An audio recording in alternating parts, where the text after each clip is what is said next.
और काल भैरव ने जाकर ब्रह्मा जी को अपने हाथ की उंगली का नख तोड़कर उनका शीश काट दिया था। काल भैरव, जब काल भैरव ने शीश काट दिया, शीश कट गया, भैरव काल भैरव का आदर सम्मान सत्कार सभी देवताओं ने किया। भैरव क्षेत्र का देवता होता है। भैरव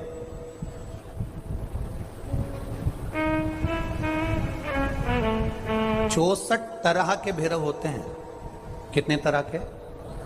64। 64 तरह के भैरव होते हैं और 64 तरह के भैरव, जितने भैरव होते हैं उतनी भैरवी होती है, क्योंकि शिव के साथ शक्ति जरूरी है, भैरव के साथ भैरवी जरूरी है, क्योंकि भैरव शंकर भगवान का एक अंश रूप है, क्योंकि शिव ने उसको प्रकट करा। हाँ, दुनिया के लोग भले भैरव जी को बदनाम करने में लगे, ये तो शुरू से चला आ रहा है।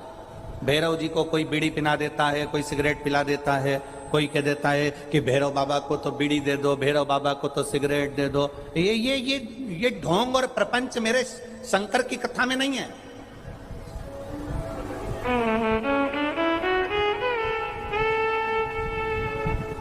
शिव का एक अंश है भैरव। काल भैरव जो प्रकट हुआ वो शंकर भगवान का एक अंश है।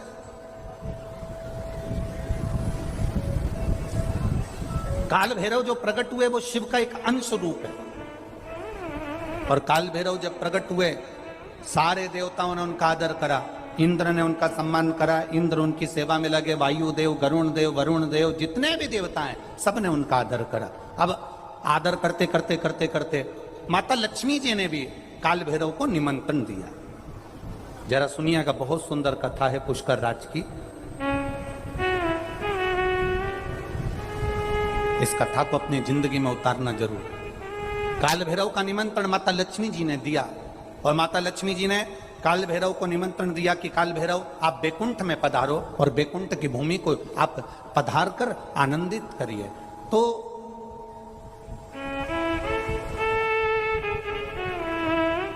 काल भैरव का काम क्या है? काल भैरव का कार्य क्या है? ये यहाँ राजस्थान की भूमि पर तो वैसे भी भैरू जी के मंदिर बहुत है। बोलो सही है कि गलत है?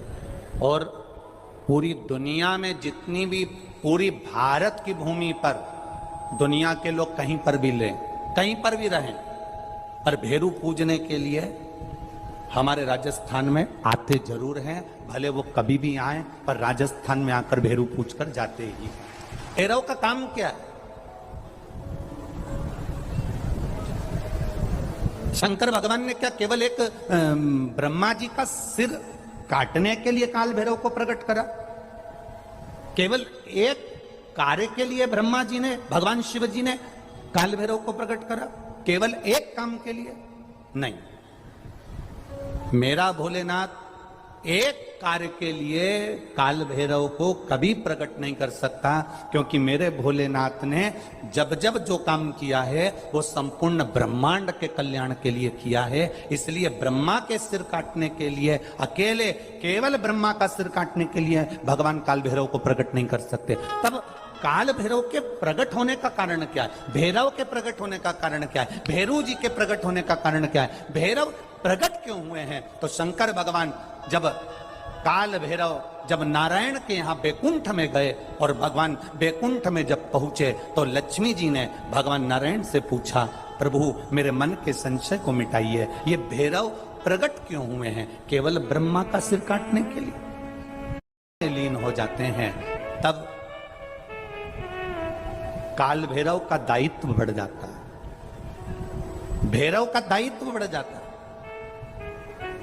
और भैरव का क्या दायित्व बढ़ता है?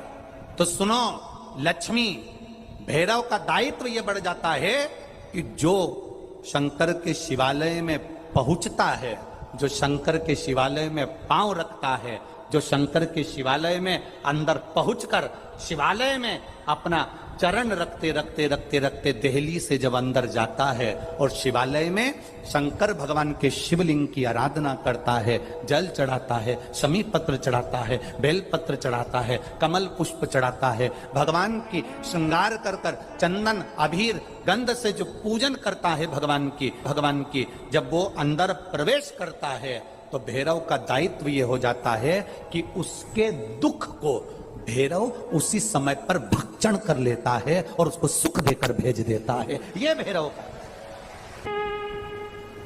तो लक्ष्मी जी के मन में एक प्रश्न खड़ा हो गया, शिव जी के मंदिर में तो कहीं भैरव का दर्शन ही नहीं होता। आपके यहां पर शंकर जी के मंदिर हैं, आपको भैरव का दर्शन हुआ है कहीं? शिव जी के मंदिर में भैरव का दर्शन होता ही नहीं है।